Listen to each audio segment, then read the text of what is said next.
Hello everybody. So today we will be doing another voiceover video because I have construction going on outside my apartment. And sorry about how my voice sounds, I'm sick, but we're going to do a winged eyeliner-ish look with some bright red lips. It's going to be fun. I shot this video when I didn't feel and or sound like this. And we're also going to be using the Kat Von D 10-year anniversary palette, which has really pretty packaging on it. So let's go ahead and get started. The magic of video editing as we pan into our first step, which is, as per usual, we are going to prime the eyeballs. And I am using the Tarte Shape Tape Concealer, a solid trusty one. A little bit goes a long way, so just a dab on each eyeball, and then I'm just going to blend it in with a sponge so that we have a nice even distribution of coverage. Now, going in with our eyeshadow palette, a slow motion of the beautiful artwork, we are first going to eat a sandwich. I know, priorities, right? But it is important to eat your messy meal before you put the makeup on your face. And now that we are chewing food, I'm going to set the concealer from Lash Line to Brow Bone, all with that light bone color, that skin tone color. And we are going to set the concealer with a generous amount of powder. I'm not going for a super pigmented look. I want this to be a very nice, blended out, kind of natural-esque look where we're really more focusing on the eye shape. So that is why I am setting all of this. It'll make our blending really easy. And then we're going to go in with this gray color. I love this cool tone color. And we are going to be putting it on the inner corner as well as the outer V of the eye. But we're really not going to be putting it on the center. You'll see as I build up the eyeshadow that it's going to be creating like a fun look that I feel like if you have small eyes in particular like I do, that really enhances the shape and can give you like almost a bigger cat eye look. And I am just building up, taking my time and really building up this light gray color. It's going to be creating essentially like a shadow, and we're just accentuating the natural shape of our eye on the inner. Now on the outer part though, we're going to flick it out and do a V to elongate the eye. And you'll see I am just slowly building up the gray color and making it into that V wing shape that a lot of us are familiar with. Now here's kind of a little slow-mo of what it looks like. You can see the V on the outer part of my eye, and then almost like a halo effect, you see there's no shadow, and then there's shadow on the inside of the eye. Now we're going to go in with this kind of army green color, essentially. I feel like that's the best description for it. I feel like army green has been popping up a lot everywhere. It's like the new teal color. Everyone has it in like every palette now. Who'da thunk? But anyways, taking that color, we are going to mimic exactly what we did with the light gray color, except we're going to be placing it lower and then blending it gently up into the gray so that we create a nice diffused look. Normally green is not the most natural of color, but I found the combination of this army green and the light gray just really created a nice like shadow look that seemed natural and still enhanced the eye. And as you build it up for a look like this, for all looks, take your time, but it's much better to not apply too much and to blend and work it out as opposed to apply too much eyeshadow and then just be kind of screwed. And this is the first time we're really putting eyeshadow on the outer part of the V. Like we had the gray and it was more kind of higher on my lid, as you can see, and now we're pulling that green so that it actually touches kind of my mobile lid. We're still keeping a large part of the lid clean though, if you've noticed.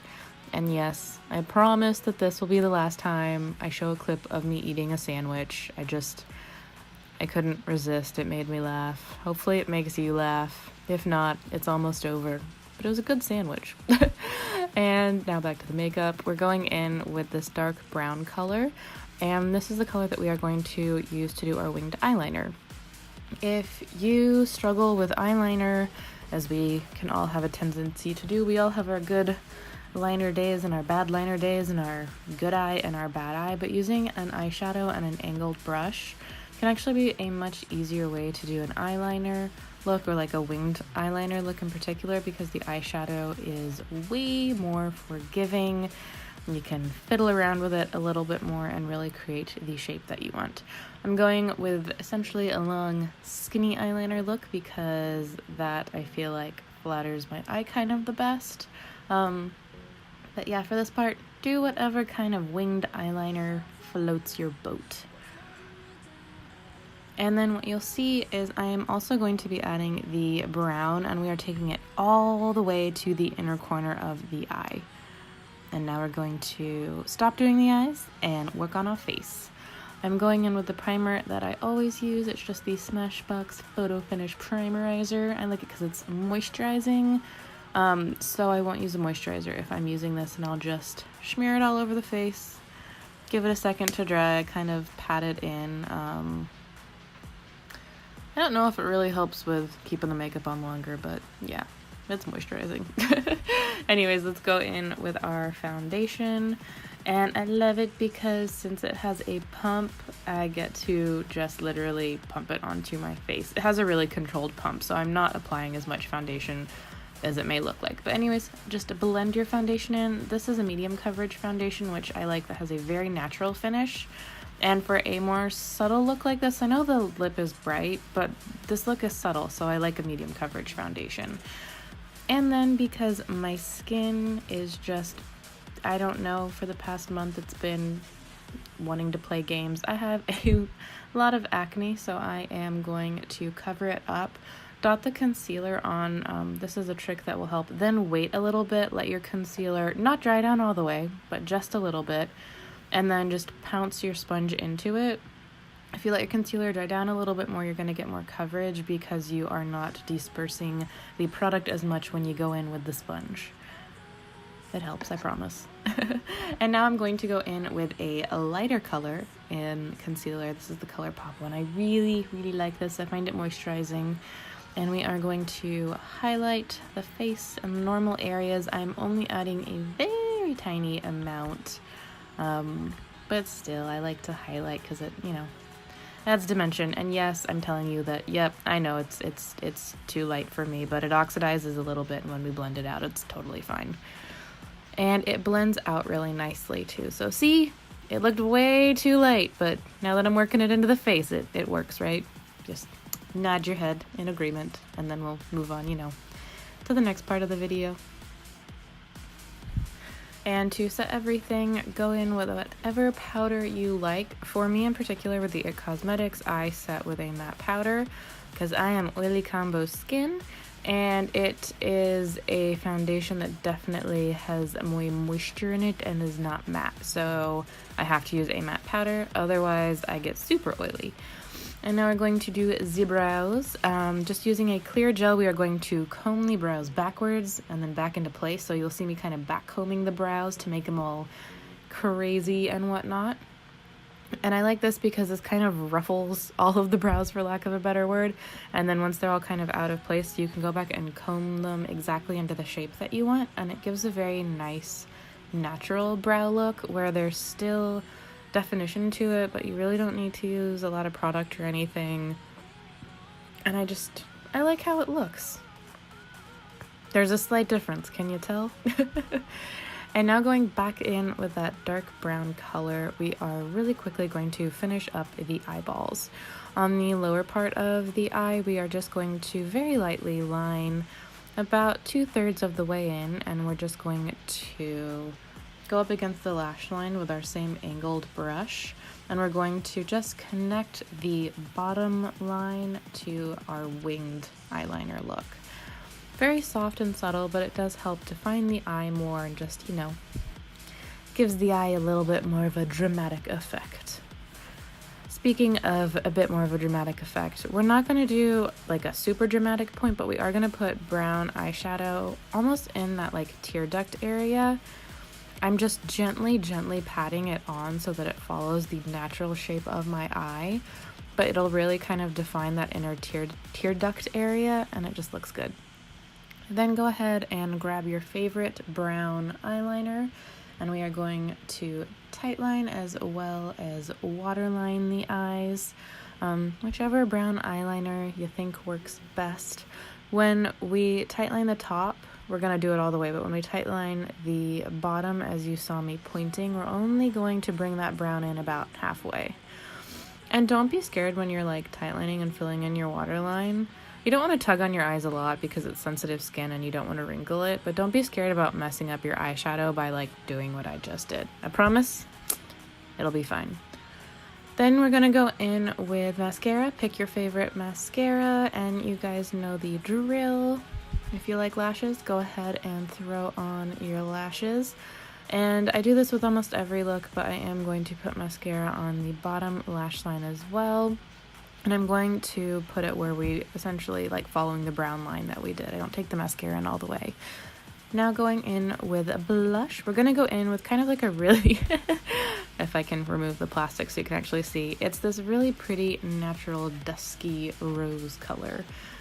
And we're just going to smile and then follow the apples of a cheeks, essentially making a check mark or Nike sign, just kind of to follow the face. And I slowly build this up, and then I blend it away. I kind of went out of order, but I did my blush and then I applied my bronzer. And for the bronzer, it's just, since, you know, the foundation takes away a lot of the warmth from the face, not really using the bronzer. I guess we're using the bronzer kind of as a contour, but really just to add some life back into those, well, rosy cheeks. They need a little bit more help than just the blush that we put on. And it's a subtle difference that's hard to see on camera, but it makes all the difference. And then we're going in with like my favorite highlighter right now because it's a rose and I'm obsessed with roses. It's the Smashbox times Vlada highlighter in Gilded Rose. And you are really not going to see this on camera because since this was like a very natural face makeup look, I dusted on the highlighter. You can kind of see a little bit of the sheen, but I just dusted it very naturally. Sadly, that means it is going to be harder for you to see on camera, but I didn't want to pack on the highlighter just for you to see it on camera, if that makes sense. You can see when I put it above my Cupid's bow though how it is highlighting, so it is doing something. Then go ahead and grab your favorite red lip pencil. I love a red that has a blue tone to it. I feel like that's kind of like a true red, and it also complemented, I feel like, the colors that we used for the eyes, since it was all cool tones going on in the eyeballs. And yeah, I can't put lip products on camera. I just look like a doofus every time. But now we are going to, over the lips that we did fill in all the way with the pencil, it is all lip pencil, we are going to go over that lip pencil with the Milani Lip Shine in the color Passion that is a red. This was actually my first time using this and it was awesome. And then before we're completely done, because you know you need a little bit more highlighter, we are just going to pop some highlighter onto the inner corner. A nice little subtle pop that will just help to brighten the eyes, open them up a little bit. And now we are officially done. Can fluff your hair if you're having a good hair day, or if you're not having a good day, pretend you're having a good hair day, or you know, whatever. And this is our completed look though. It's dramatic but also subtle and simple at the same time, which I really like. I think it flatters and enhances the shape of the eye and how, you know, subtle differences. It doesn't always have to be super uber glam, but yep. I hope that you liked this video. This one was really fun. I really like how this look turned out. But if you did like the video, please give me a thumbs up down below. And if you really liked it, I would love it if you subscribe. I hope that you are having a good day, night, evening, wherever you are. I'll see you in the next video. And mwah! Goodbye, guys.